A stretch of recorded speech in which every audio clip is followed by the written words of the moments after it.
Pensad por un momento, gracias hermano, pensad en un momento en la persona más santa que habéis conocido. La persona más santa que habéis conocido. Seguramente las hermanas han pensado en sus maridos, ¿verdad? Ningún amén. Y los hermanos en sus esposas, ¿verdad? Amén. Un soltero ha dicho amén. Bien. Si preguntaríamos a los niños, probablemente ellos dirían que sus mamás son las personas más santas. Pero, bien, hermanos, lo siento, hemos quedado los varones, hemos quedado muy avergonzados, muy retratados. A ver si con el tiempo cambiamos un poco la perspectiva de nuestras esposas. Ni la mía dijo amén. Bueno, no está aquí, tiene excusa, no está aquí.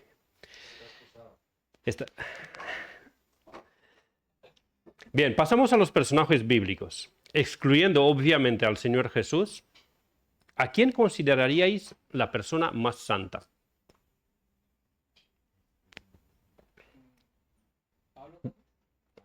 Podría ser Pablo, sí. ¿Quién más? María, ¿has dicho? Bien. ¿Alguien más se anima? Abraham. Moisés, Daniel, Job, podían ser también. Repito la pregunta para las esposas, para las hermanas, ya que ha venido mi mujer ahora. Bueno, yo en libre conciencia, sin intentar quedar bien, cuando he formulado esta pregunta en mi estudio, he pensado directamente en mi esposa. Hemos pensado en la persona más santa, pero ¿a quién consideraríais de los personajes bíblicos la persona menos santa? Dentro del grupo de los santos, bueno, decirlo de otra forma, el más pequeño de los santos, pensad en los santos de la Biblia, el más pequeño de ellos, ¿quién os viene a la mente?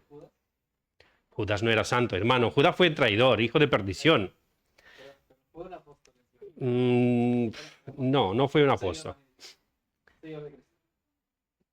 El rey David.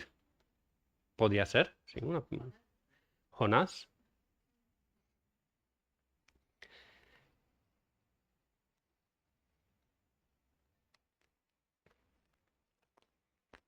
Vamos a preguntarle a él mismo, a ver quién dice que era.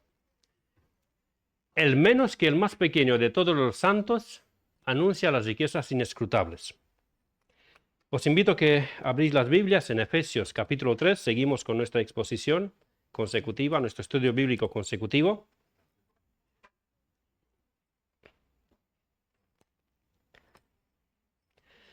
Efesios capítulo 3. Damos lectura desde el versículo 1 hasta el versículo 9. Aunque en la pantalla tenemos que el estudio está basado en los versículos de 7 al 9, daremos lectura para estar ubicados en el contexto. Daremos lectura desde el versículo 1.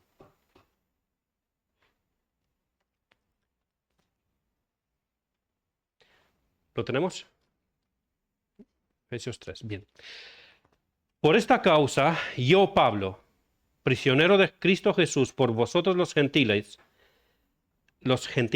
si es que habéis oído de la administración de la gracia de Dios que me fue dada para con vosotros, que por revelación me fue declarado el misterio, como antes lo he escrito brevemente, leyendo lo cual podéis entender cuál sea mi conocimiento en el misterio de Cristo, misterio que en otras generaciones no se dio a conocer a los hijos de los hombres, como ahora es revelado a sus santos apóstoles y profetas por el Espíritu, que los gentiles son coherederos y miembros del mismo cuerpo y copartícipes de la promesa en Cristo Jesús por medio del Evangelio, del cual yo fui hecho ministro por el don de la gracia de Dios que me ha sido dado según la operación de su poder.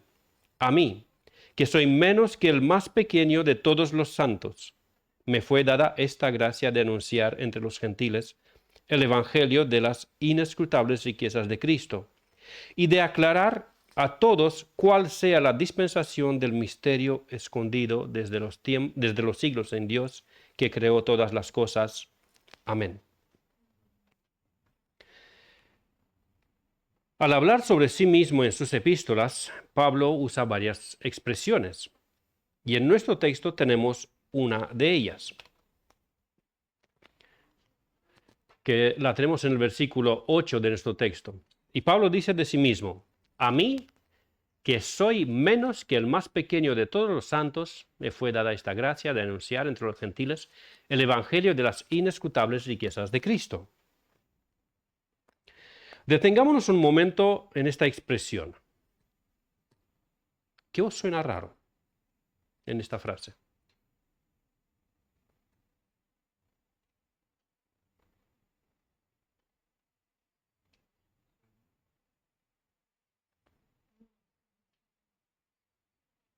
Menos que el más pequeño, muy bien. Yo pensaba que no lo ibais a ver enseguida, y os quería decir que no os preocupéis demasiado, porque yo lo he leído decenas de veces y no lo había visto, ni cuando lo leía en rumano, ni tampoco lo vi al leerlo en español, hasta que vi lo que escribió Sinclair Ferguson con respecto a esto. La afirmación de Pablo contiene un llamativo error gramatical. Me recuerda mis primeros años en España. Cuando quería expresar mi opinión sobre un asunto que ha mejorado, decía yo: así como está ahora, es más mejor de lo que era antes. O, así como están las cosas ahora, es más peor. Sí, son los errores típicos de los extranjeros que aprenden español. Hace no mucho tiempo bromeábamos aquí unos cuantos hermanos usando esta frase, sobre todo cuando estábamos arreglando el local del anexo y decían: bueno, o sea, así queda más mejor, así está más mejor. Por supuesto, lo teníamos todos claro que lo decíamos en broma.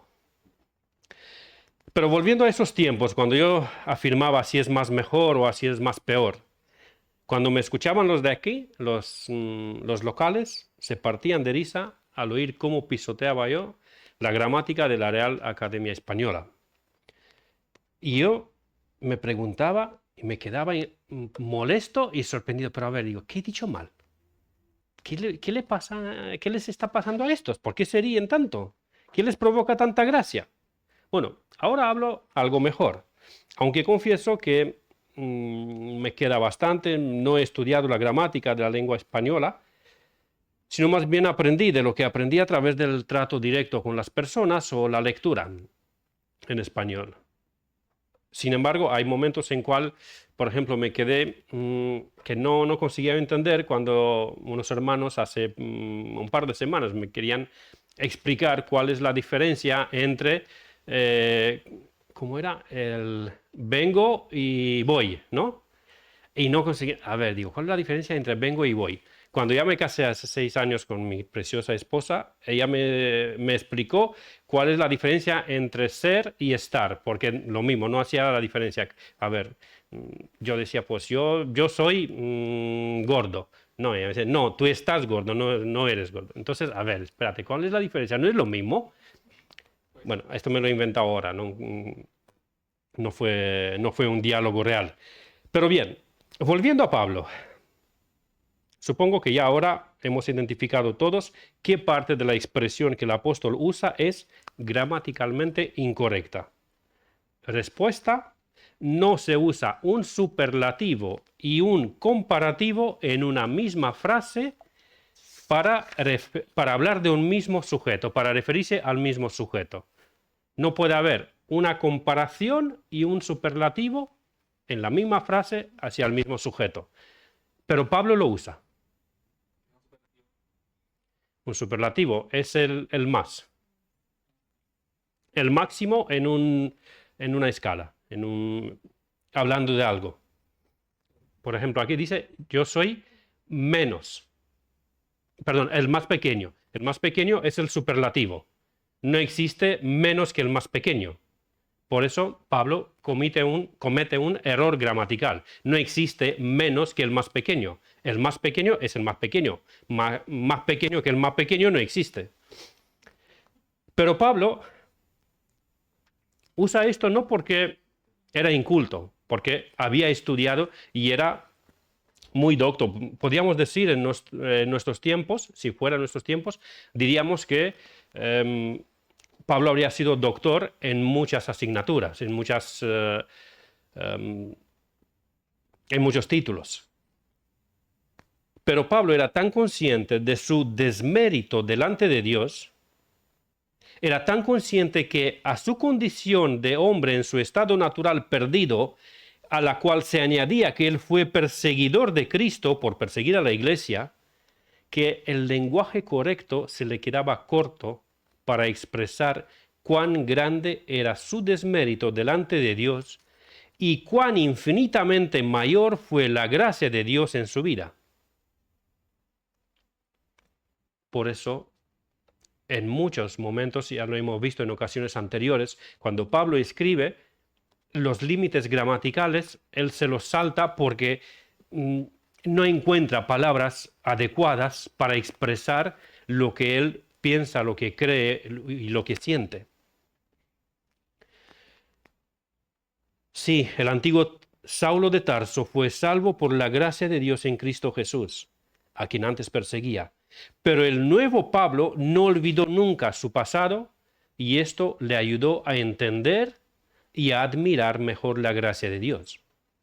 Como vimos la semana pasada, a este hombre muerto en sus delitos y pecados, hijo de ira y de desobediencia, igual que todos nosotros, en su caso, como si eso fuera poco, se añadía que fue perseguidor de Cristo por perseguir la iglesia. A este hombre, Dios le dio la gracia de creer en él, la gracia de ser salvo, e hizo de este hombre pecaminoso en extremo un apóstol de Cristo a los gentiles. A lo cual entendemos bien cuando él mismo explota en adoración en Romanos 11, 33 y 34, cuando dice, oh profundidad de las riquezas, de la sabiduría y de la ciencia de Dios, cuán insondables son sus juicios e inescrutables sus caminos. Porque ¿quién entendió la mente del Señor? ¿O quién fue su consejero? Dios convirtió al perseguidor más decidido en el apóstol más entregado al Evangelio. Al referirse a la expresión de Pablo, cuando se considera menos que el más pequeño de todos los santos, Sinclair Ferguson, escribe, los dones para el ministerio no nos elevan por encima de aquellos a los que ministramos, sino que más bien son los dones de gracia y favor de Cristo para capacitar a quienes sin ellos estaríamos discapacitados y paralizados para expresar el amor de Dios a otros. Pablo era muy consciente de esto en su propia vida y ministerio. Se describe a sí mismo como menos que el más pequeño de todos los santos. Su autodescripción desafía las reglas ordinarias de la gramática. Usa un comparativo, menos que, de un superlativo, el más. No se puede ser menos que el menor. Pablo fue escogido por Cristo para ser apóstol a los gentiles y él se sometió gozoso al mandamiento del Señor para su vida. Pablo se identificaba como apóstol de Jesucristo. Así se presenta en todas sus epístolas. Nada más volver una página, el versículo 1 de la epístola a los Efesios dice, Pablo, apóstol de Jesucristo, por la voluntad de Dios. Él se identifica como apóstol de Jesucristo. Y así se presenta. Pero cuando se describe a sí mismo, impresiona ver cómo lo estaba haciendo. Por ejemplo, cuando escribió Primera de Corintios, aproximadamente en el año 56 después de Cristo, dijo, porque yo soy el más pequeño de los apóstoles, que no soy digno de ser llamado apóstol, porque perseguí a la iglesia de Dios. Pero por la gracia de Dios soy lo que soy, y su gracia no ha sido en vano para conmigo. Antes he trabajado más que todos ellos, pero no yo, sino la gracia de Dios conmigo. Lo vimos también la semana pasada, estos versículos. Pablo no niega su título de apóstol. Él se identifica como apóstol, pero no se considera digno de este título.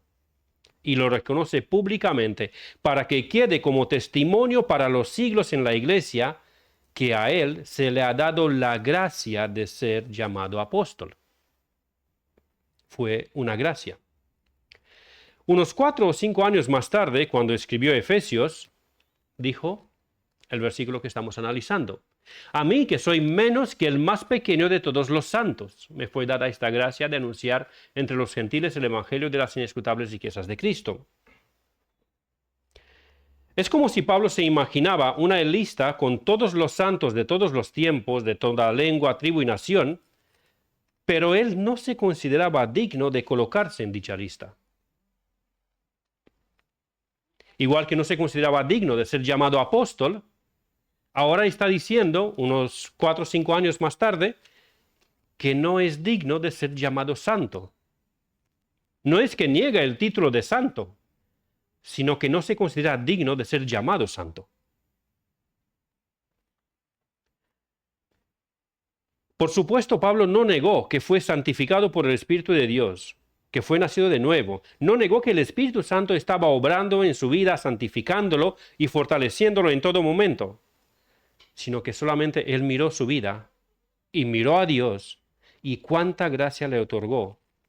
Y la conclusión a la que llegó fue que no podría considerarse digno de estar incluido en la lista de los santos, ni siquiera en el último puesto, ni siquiera como el más pequeño de todos los santos, aunque sí era santo. ¿Y qué santo?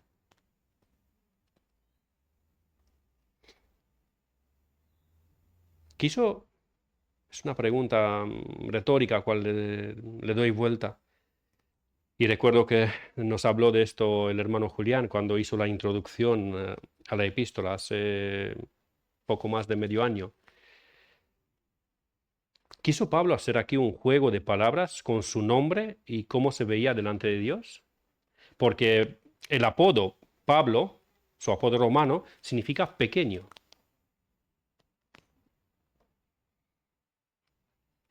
¿Querrá decir Pablo de una forma con esa afirmación: me habéis puesto de apodo pequeño, pero ni pequeño soy digno de ser llamado, porque soy menos que el más pequeño de los santos? No lo sabemos, pero sabemos con seguridad que tenía una conciencia de pecado muy viva y una actitud de humildad auténtica. John Stott, en su comentario a Efesios, dice lo siguiente: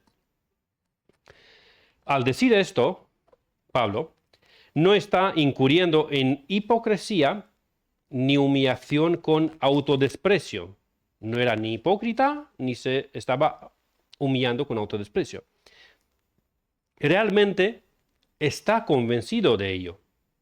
Es profundamente consciente tanto de su propia falta de valor, porque ha sido un blasfemo, un perseguidor y un insolente a Jesucristo, como de la abundante piedad de Cristo hacia él. Una buena indicación de que su modestia no era fingida ni malsana es que ella no le impedía tomar responsabilidades como apóstol. Por lo tanto, combinaba humildad personal con autoridad apostólica. Pero Pablo no se queda ahí cuando se describe a sí mismo.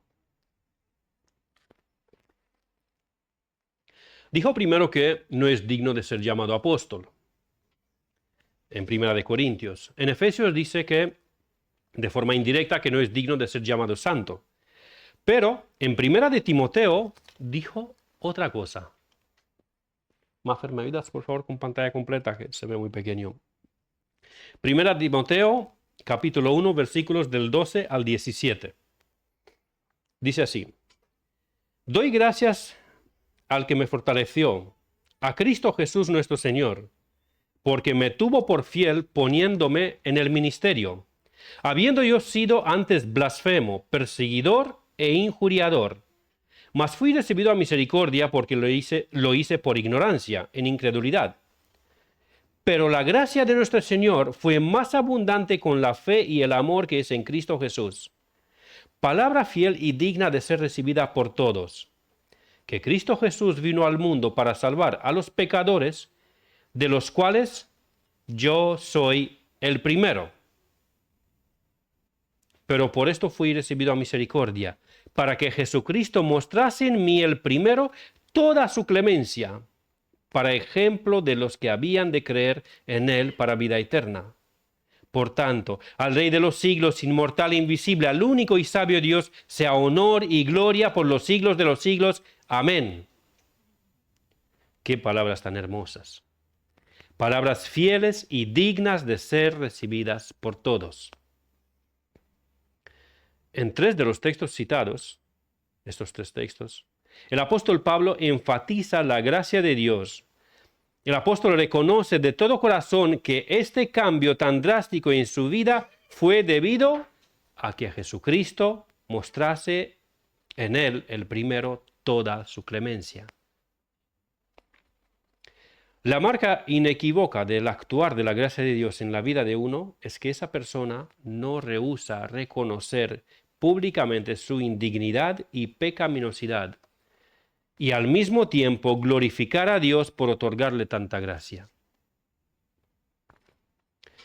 Cuando Pablo se identifica como el primero de los pecadores, por supuesto no está diciendo que vivía en pecado, que practicaba el pecado. No significa que vivía en pecados groseros y tampoco significa que vivía descuidadamente o de forma relajada. No, de ninguna manera.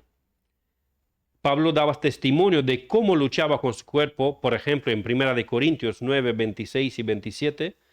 Os invito a que me acompañéis, por favor. Estos versículos no los tengo en diapositiva. 1 Corintios capítulo 9, versículos 26 y 27.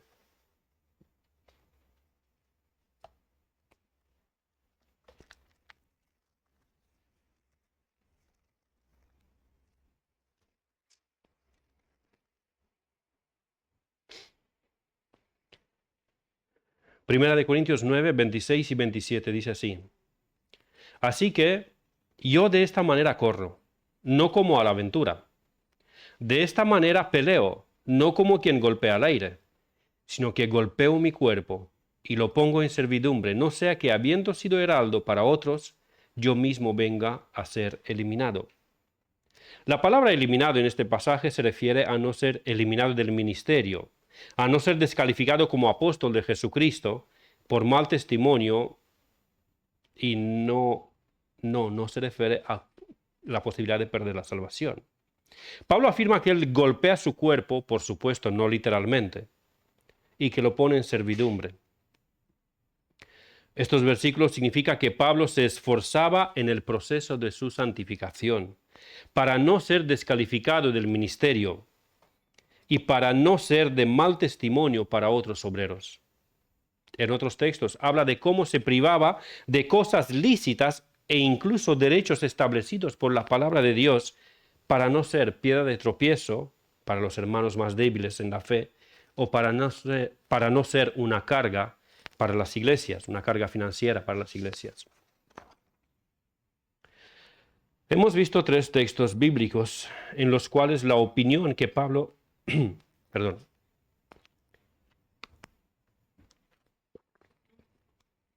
la opinión que Pablo tenía sobre sí mismo es de creciente humildad y creciente asombro de la gracia de Dios para con él. En 2 de los textos mencionados anteriormente, Pablo no intenta ocultar que él había sido un perseguidor de la iglesia. De hecho, es esta misma la razón por la cual él se considera el más pequeño de los apóstoles, que no es digno de ser llamado apóstol. Luego dijo que él era menos que el más pequeño de todos los santos, para que posteriormente diga que Él era el primero de los pecadores. Y eso lo lleva a la conclusión que Jesucristo mostrase en Él el primero toda su clemencia. Pero no puedo no destacar que esta actitud no le paralizó, no le hizo caer en depresión, sino que le motivó más y más en servir al Señor en humildad, sirviendo a la Iglesia de Dios. Es considerado el misionero, el evangelista de mayor impacto en toda la historia de la Iglesia. Hermanos, ¿cómo nos identificamos y cómo nos creemos nosotros? ¿Hay algún parecido entre la opinión que Pablo tenía con respecto a sí mismo y la opinión que tú y yo tenemos de nosotros?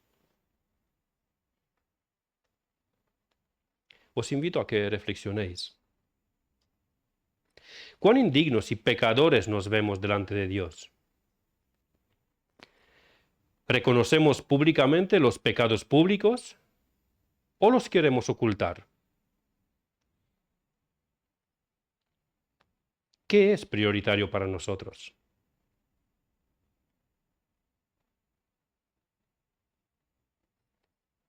¿Es prioritario reconocer la grandeza y las riquezas de la gracia de Dios en nuestras vidas? ¿La gracia que perdonó incluso ese pecado tan vergonzoso?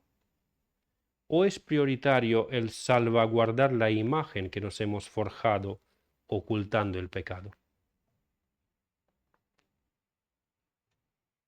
Es triste, doblemente triste, cuando observamos en nuestras vidas que muchas veces preferimos acariciar y engrandecer nuestro orgullo antes que reconocer nuestro error y la gracia restauradora de Dios.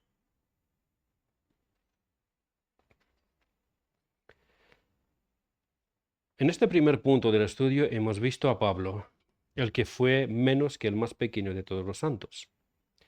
Ojalá aprendiéramos de él. Y me habría gustado seguir desarrollando más este primer punto del estudio, pero de esta manera no me daría tiempo a hablar del mensaje de Pablo.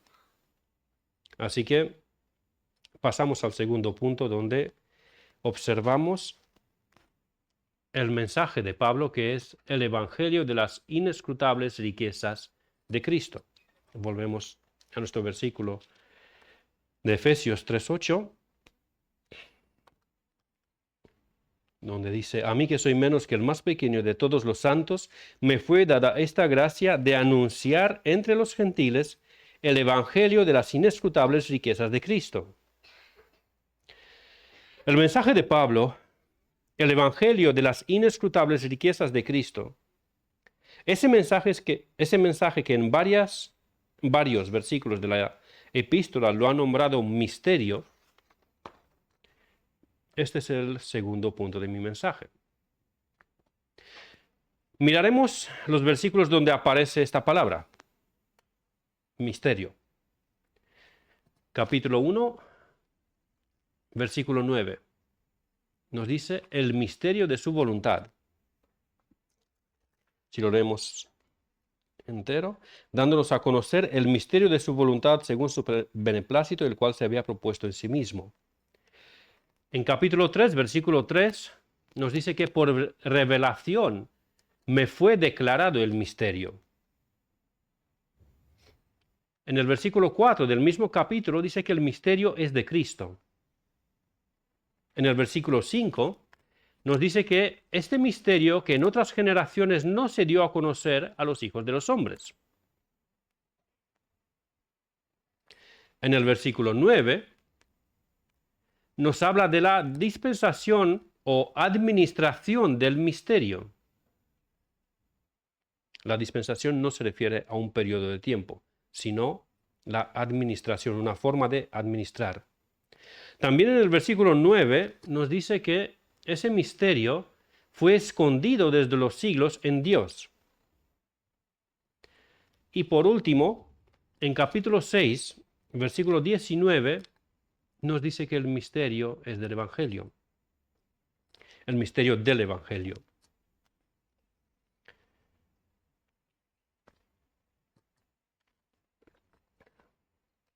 Recordemos que misterio en la Biblia es una verdad espiritual que, de no ser revelada de forma soberana y sobrenatural por Dios, no podríamos conocerlo de ninguna otra manera. Misterio en la Biblia no es un enigma, no es algo que se puede descubrir por un estudio personal, no es algo que uno tiene que ir indagando, uno tiene que ir buscando, tiene que buscar acertijos y cosas parecidas. No, en la Biblia un misterio es una verdad espiritual que, de no ser revelada de forma soberana y sobrenatural por Dios, no podríamos conocerlo de ninguna otra manera. Con respecto a este misterio también leemos que no solamente a Pablo, sino que también este misterio ahora es revelado a sus santos apóstoles y profetas por el Espíritu. Y también en el versículo 9 del capítulo 1 nos dice que dándonos a conocer el misterio. Cuando leemos los versículos anteriores y posteriores, nos damos cuenta, el contexto nos da a entender que esto es válido para los santos y fieles en Cristo Jesús, que es válido para todos los creyentes. ¿Cuál es ese misterio? Lo hemos respondido antes, en el versículo 19 del capítulo 6 de Efesios. ¿Cuál es ese misterio? Miradlo en vuestras Biblias. El misterio del Evangelio. Muy bien.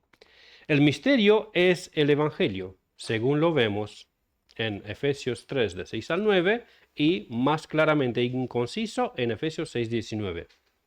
Y en particular para los efesios tenía que ver con la inclusión masiva de los gentiles en el pueblo de Dios, porque los efesios eran mayormente gentiles. Bien, vamos a leer esos versículos de 9, los del capítulo 3, 5 al 9. Bueno, desde el 4, perdón, desde el 4.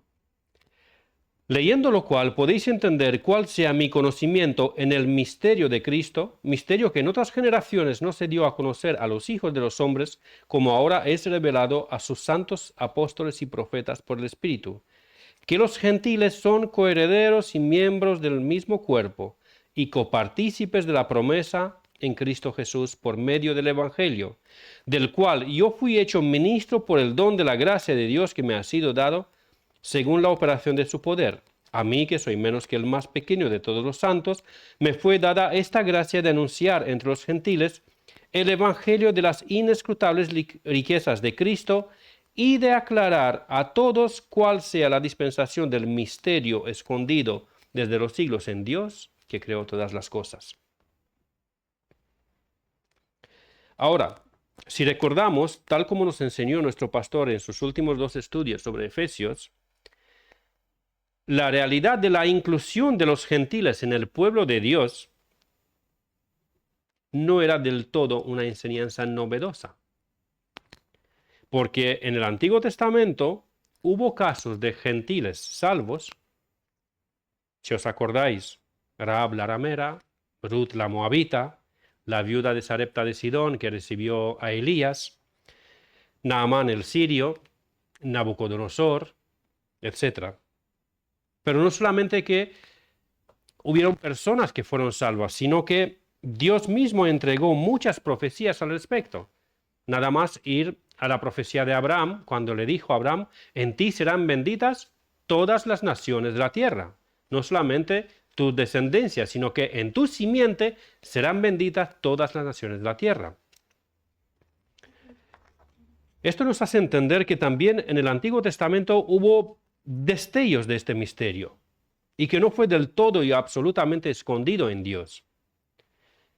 Pero ahora, es decir, en el tiempo de los apóstoles, Ese misterio fue revelado ampliamente y predicado a las naciones por boca de sus apóstoles, sus colaboradores, sus discípulos, y así pasó de generación en generación hasta llegar a nosotros.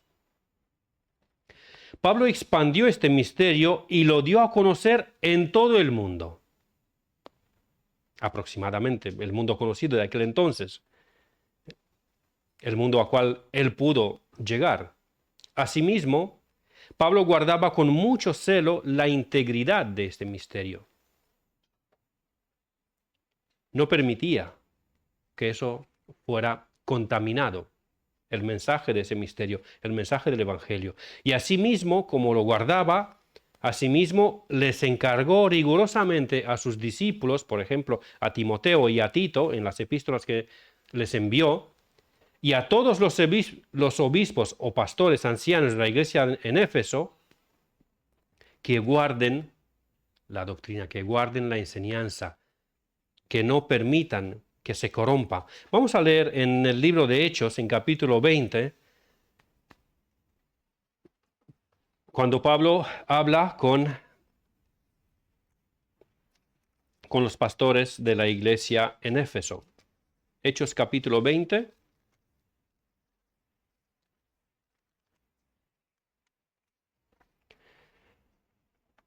Leeremos desde el versículo 17 al 32.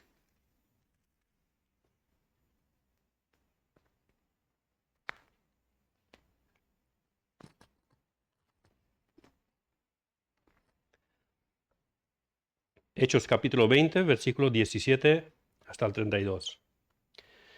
Enviando pues desde Mileto a Éfeso, hizo llamar a los ancianos de la iglesia. Cuando vinieron a él, les dijo: Vosotros sabéis cómo me he comportado entre vosotros todo el tiempo, desde el primer día que entré en Asia, sirviendo al Señor con toda humildad y con muchas lágrimas, y pruebas que me han venido por las asechanzas de los judíos. Y como nada que fuese útil, he rehuido de anunciaros y enseñaros públicamente y por las casas, testificando a judíos y a gentiles acerca del arrepentimiento para con Dios y de la fe en nuestro Señor Jesucristo. Ahora, he aquí, ligado yo en espíritu, voy a Jerusalén, sin saber lo que allá me ha de acontecer, salvo que el Espíritu Santo por todas las ciudades me da testimonio diciendo que me esperan prisiones y tribulaciones. Pero de ninguna cosa hago caso, ni estimo preciosa mi vida para mí mismo, con tal que acabe mi carrera con gozo, y el ministerio que recibí del Señor Jesús para dar testimonio del Evangelio de la gracia de Dios. Y ahora, he aquí, yo sé que ninguno de todos vosotros, entre quienes he pasado predicando el reino de Dios, verá más mi rostro. Por tanto, yo os protesto en el día de hoy, que estoy limpio de la sangre de todos, porque no he rehuido anunciaros todo el consejo de Dios. Por tanto, mirad por vosotros y por todo el rebaño en que el Espíritu Santo os ha puesto por obispos, para apacentar la iglesia del Señor, la cual Él ganó por su propia sangre. Porque yo sé que después de mi partida, entrarán en medio de vosotros lobos rapaces, que no perdonarán el rebaño. Y de vosotros mismos se levantarán hombres que hablen cosas perversas para arrastrar tras sí a los discípulos. Por tanto, velad, acordándoos que por 3 años, de noche y de día, no he cesado de amonestar con lágrimas a cada uno. Y ahora, hermanos, os encomiendo a Dios y a la palabra de su gracia, que tiene poder para sobreedificaros y daros herencia con todos los santificados.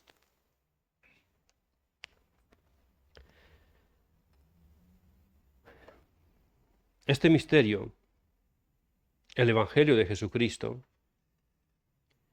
este misterio que les encargó a los pastores, obispos o ancianos, son 3 palabras que se usan para el mismo título y el mismo cargo.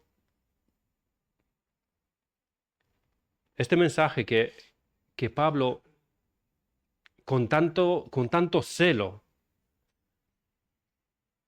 intenta guardarlo puro, intenta conservarlo sin contaminación. Este mensaje, Pablo nos dice en Romanos 1:16, que no se avergüenza de él, porque es poder de Dios para salvación a todo aquel que cree, al judío primeramente y también al griego. En 1 Corintios 1:18 al 24, nos dice también que 1 Corintios 18 al 24, porque la palabra de la cruz es locura a los que se pierden, pero a los que se salvan, esto es a nosotros, es poder de Dios.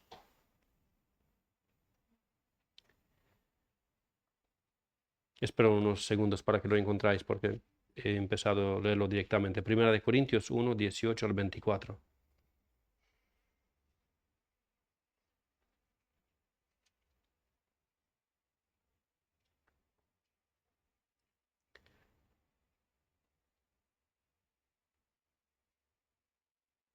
Porque la palabra de la cruz es locura a los que se pierden, pero a los que se salvan, esto es a nosotros, es poder de Dios. Pues está escrito, destruiré la sabiduría de los sabios y desecharé el entendimiento de los entendidos.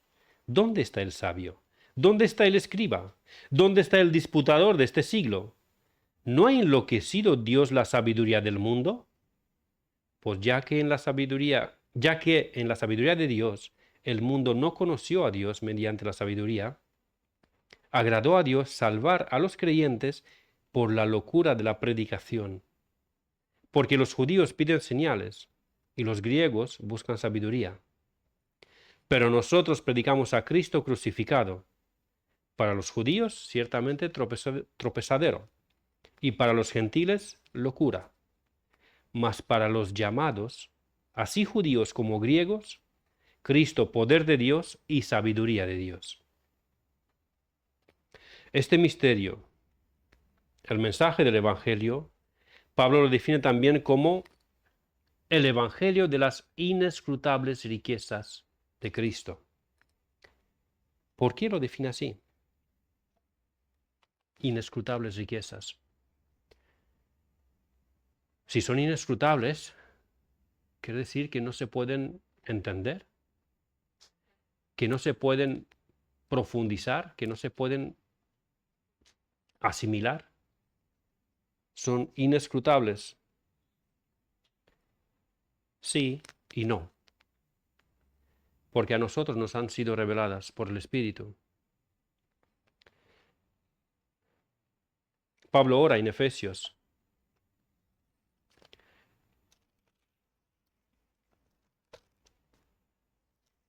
En el mismo capítulo 3, versículo 19. Bueno, leemos desde el 14 en adelante. Por esta causa doblo mis rodillas ante el Padre de nuestro Señor Jesucristo, de quien toma nombre toda familia en los cielos y en la tierra, para que os dé, conforme a las riquezas de su gloria, el ser fortalecidos con poder en el hombre interior por su Espíritu, para que habite Cristo por la fe en vuestros corazones, a fin de que, arraigados y cimentados en amor, seáis plenamente capaces de comprender con todos los santos cuál sea la anchura, la longitud, la profundidad y la altura, y de conocer el amor de Cristo que excede a todo conocimiento, para que seáis llenos de toda la plenitud de Dios. ¿Cómo podemos conocer el amor de Cristo que excede todo conocimiento?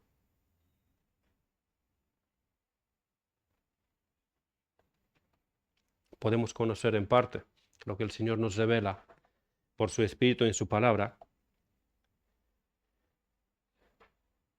Nunca comprenderemos perfectamente, totalmente, ese amor. Nunca entenderemos totalmente las inescrutables riquezas de Cristo, ni incluso cuando estaremos en gloria con Él. Pero podemos conocer cada vez un poquito más. acercándonos a Él, acercándonos a su palabra. Este es el misterio de Dios, el Evangelio de nuestro Señor y Salvador Jesucristo, el Evangelio de las inescrutables riquezas de Cristo. Este es el mensaje que Cristo le encomendó a Pablo y Pablo lo predicó. Este es el mensaje con el cual trastornó y transformó el mundo. Este es el mensaje del poder de Dios para salvación. Y por medio de este mensaje también nosotros fuimos salvos, fuimos santificados. Y somos santificados y transformados de gloria en gloria. Y este mensaje también nos encomendó Cristo a nosotros también a predicar. Que así nos ayude Dios a hacerlo y con la actitud que hemos visto en su apóstol Pablo. Amén.